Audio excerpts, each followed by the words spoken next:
பீகார் சட்டப்பேரவைக்கு 5 கட்டங்களாக தேர்தல் நடைபெறும் என தலைமை தேர்தல் ஆணையர் நஜீம் ஜைதி அறிவித்துள்ளார்.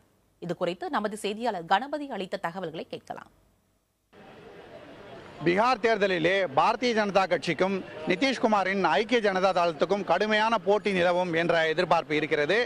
ஆகவே இத்தகைய சூழ்நிலையிலே வன்முறை வெடிக்கக்கூடாது, தேர்தலிலே முறைகேடுகள் எதுவும் இருக்கக்கூடாது என்பதற்காக தேர்தல் ஆணையம் பல்வேறு நடவடிக்கைகளை எடுக்க முடிவு செய்திருக்கிறது. முதலாவது, தேர்தல் 5 கட்டமாக நடத்தப்படும். பாதுகாப்பு படைகள் அதிக அளவிலே குவிக்கப்படுவார்கள். இது வன்முறையை தடுக்க உதவும் என தேர்தல் ஆணையம் நம்புகிறது. இதை தவிர தேர்தல் ஆணைய அதிகாரிகள் கண்கொத்தி பாம்புகளைப் போல அங்கே தேர்தல் வேட்பாளர்கள் என்ன மாதிரியான செலவுகளை செய்கிறார்கள், என்ன மாதிரியான பிரச்சார நடைமுறைகளை பின்பற்றுகிறார்கள் என்பதை கவனிப்பார்கள்.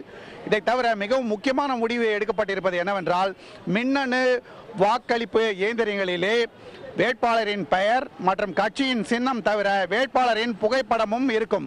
அதாவது ஒரே பெயரிலே பல்வேறு வேட்பாளர்கள் இருந்தால் குழப்பமடையாமல் வாக்காளர்கள் தங்களுடைய சரியான வேட்பாளரை தேர்ந்தெடுப்பதற்கு இது உதவும் என தலைமை தேர்தல் ஆணையர் நஜீம் ஜைதி நம்புகிறார். ஆகவே இந்த தேர்தல் மிகவும் பரபரப்பான சூழ்நிலையில் நடக்க இருக்கும் தேர்தல். ஒருவேளை பாரதிய ஜனதாவுக்கு வெற்றி கிடைத்தால் பிரதமர் நரேந்திர மோடியின் செல்வாக்கு அந்த கட்சிக்குள்ளே இன்னும் அதிகரிக்கும். அப்படி இல்லாமல் நிதிஷ்குமாருடைய கூட்டணி வெற்றி பெற்றால் நரேந்திர மோடிக்கு எதிரான அதிருப்தி குரல்கள் அதிகமாவதற்கான வாய்ப்பு இருக்கிறது என்று அந்த கட்சியை சேர்ந்தவர்கள் கருதுகிறார்கள்.